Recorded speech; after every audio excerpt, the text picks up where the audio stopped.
ఈరోజు ఆంధ్రప్రదేశ్ రాష్ట్ర ముఖ్యమంత్రి చంద్రబాబు నాయుడు గారు ఒకవైపు ఈ రాష్ట్ర ప్రజలు అష్ట కష్టాలతో నిత్యావసర సరుకులు, పెట్రోలు, డీజిలు, ఎరువులు, విత్తనాలు, పెస్టిసైడ్స్ ఇలా అన్నిటినీ కూడా సామాన్య మధ్యతరగతి ప్రజలు, రైతులు నడ్డి విరిచే విధంగా ధరలన్నీ అధికమవుతున్న తరుణంలో ఆ సమస్యలపై బాధ్యతగా ఆ సమస్యలను పరిష్కరించాల్సిన ముఖ్యమంత్రి 45 సంవత్సరాల ఇండస్ట్రీని చెప్పుకొని చంద్రబాబు నాయుడు గారు బాధ్యతారాహిత్యంగా సమస్యలను పట్టించుకోకుండా సమస్యల్ని పక్కదారి పట్టించడం కోసం వెటకారపు రాజకీయాలు, వ్యంగ్యాస్త్రాలు, ఎంతసేపు గత ప్రభుత్వాన్ని, మాజీ ముఖ్యమంత్రి జగన్మోహన్ రెడ్డి గారిని నిందించడం, వారిపై నింద వేయటం కోసం సినిమా ఆర్టిస్టులాగా ఎన్టీ రామారావు గారు నటుడై రాజకీయాల్లోకి వస్తే ఈయన రాజకీయాల నుంచి ఈరోజు నటుడిగా మారే పరిస్థితులు చూస్తున్నాం.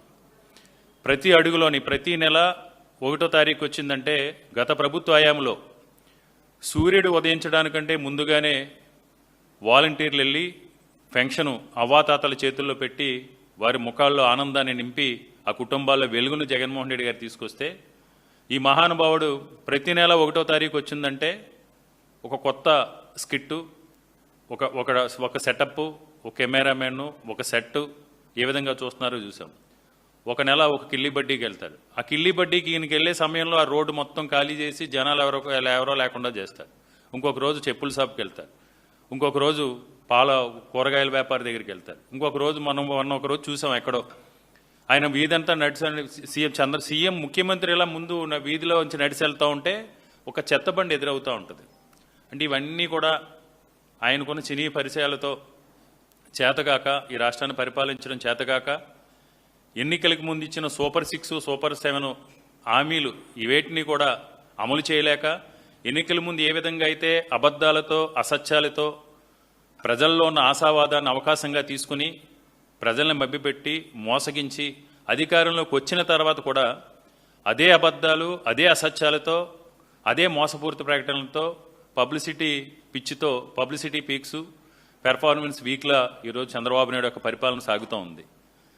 నేను చూసాం ఈ రాష్ట్రానికి సంబంధించి గతంలో జగన్మోహన్ రెడ్డి గారు ముఖ్యమంత్రిగా ఉన్నప్పుడు తాడిత పీడిత ప్రజానీకం అభ్యున్నతి సాధించాలంటే ఏ వర్గాలకి ఏ సమస్యలు ఉన్నాయి, ఏ వర్గాల వారిని ఏ పథకాల ద్వారా వారికి చేయూతనిచ్చి అండగా నిలబడి ఆ కుటుంబాల వెలుగును తీసుకురాగలుగుతామని ఆలోచన చేసి జగన్మోహన్ రెడ్డి గారు కొన్ని అద్భుతమైన కార్యక్రమాలు రూపొందించడం జరిగింది. విద్యారంగంలో కానీ, వైద్య రంగంలో కానీ, వ్యవసాయ రంగంలో కానీ, ముఖ్యంగా వెనుకబడిన బీసీ సమాజ వర్గాల్లో కానీ సుదీర్ఘమైన తీర ప్రాంతం ఉన్న 947 కిలోమీటర్ల సుదీర్ఘమైన తీర ప్రాంతం ఉన్న ఆంధ్రప్రదేశ్ రాష్ట్రంలో ఉన్న మత్స్యగారి కుటుంబాలన్నింటినీ కూడా వెలుగులోకి తీసుకురావాలి.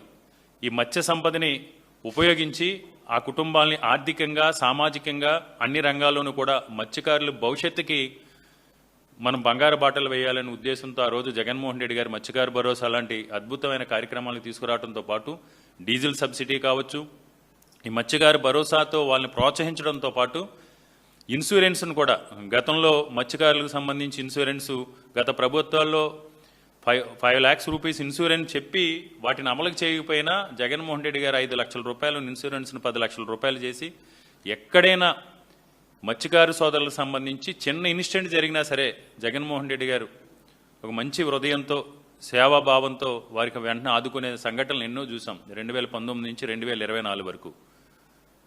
ఈరోజు మత్స్యకారు సంపదను ఉపయోగించుకుని బ్లూ ఎకానమీని సృష్టించాలనే ఉద్దేశంతో ఈ మత్స్యకారులకు అండగా నిలబడి ఆ రోజు జగన్మోహన్ రెడ్డి గారు ఫిషింగ్ గార్ల నిర్మాణాన్ని కూనుకుని ఈ రాష్ట్ర చరిత్రలో ఎప్పుడు కూడా ఎవరు కనీసం ఆలోచన కూడా చేయలేని విధంగా ఈ సుదీర్ఘమైన తీర ప్రాంతంలో ఉన్న మత్స్య సంపదతో పాటు మత్స్యకారులకు అండగా నిలబడాలనే ఉద్దేశంతో ఫిషింగ్ హార్బర్లు తీసుకురావటం, వారికి ఏ విధంగా ప్రోత్సహించారో మనందరికీ కూడా తెలిసింది.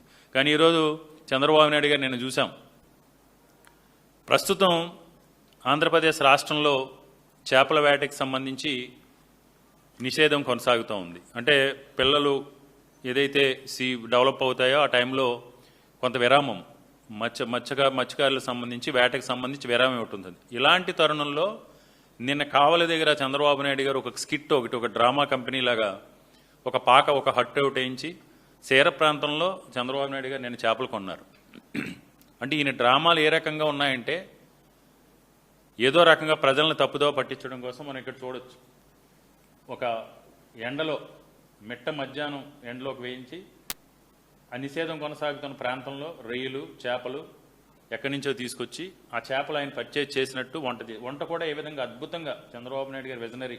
ఎందుకంటే సెల్ ఫోన్ ఆయనే కనిపెట్టారు, ఇప్పుడు మనకున్న ఫ్లైట్స్ ఇవన్నీ కూడా ఆయనే కనిపెట్టారు. అదేవిధంగా కొత్తగా కనిపెట్టింది ఏంటంటే మోడీ గారి దయ వల్ల, కూటమి ప్రభుత్వం దయ వల్ల మనకు గ్యాస్ కొరత, గ్యాస్ రేట్లు పెరిగినాయి కాబట్టి గ్యాస్ లేకుండా కూడా వంట చేయొచ్చు అనేది ఇప్పుడు చంద్రబాబు నాయుడు గారు కొత్తగా ఈ విజనరీ కనిపెట్టింది ఏంటంటే మనం అందులో చూడొచ్చు.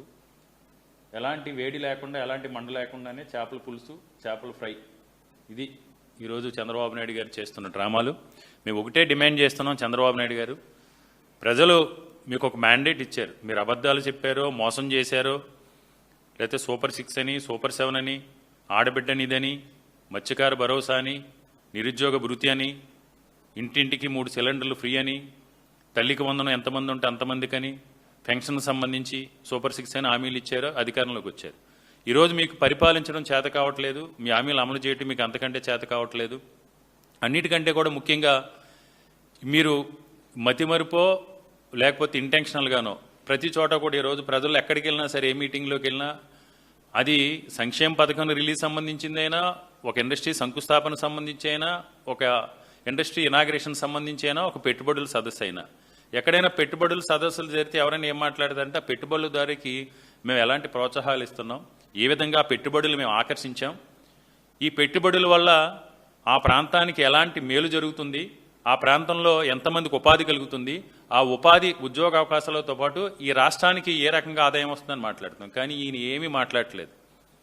ఎంతసేపు 2 సంవత్సరాలు అయింది అధికారంలోకి వచ్చి, ఏమీ చేయలేకపోయాం, ఈ రాష్ట్రాన్ని పరిపాలించడం మన చేత కావట్లేదు.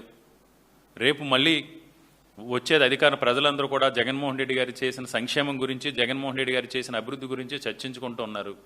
ఏదో రాకుండా మనకి ఛానల్స్ ఉన్నాయి, పత్రికలు ఉన్నాయి, వీటి ద్వారా జగన్మోహన్ రెడ్డి గారి మీద బురద చల్లాలనే ఉద్దేశంతో సమయం సందర్భం లేకుండా వెటకారంతో ఒక బాధ్యతాయుత పదవిలో ఉన్న ముఖ్యమంత్రి స్థానంలో ఉన్న వ్యక్తి వెటకారంతో, వ్యంగ్యాస్త్రాలతో జగన్మోహన్ రెడ్డి గారిని, గత వైఎస్ఆర్ కాంగ్రెస్ పార్టీని దూషించడం.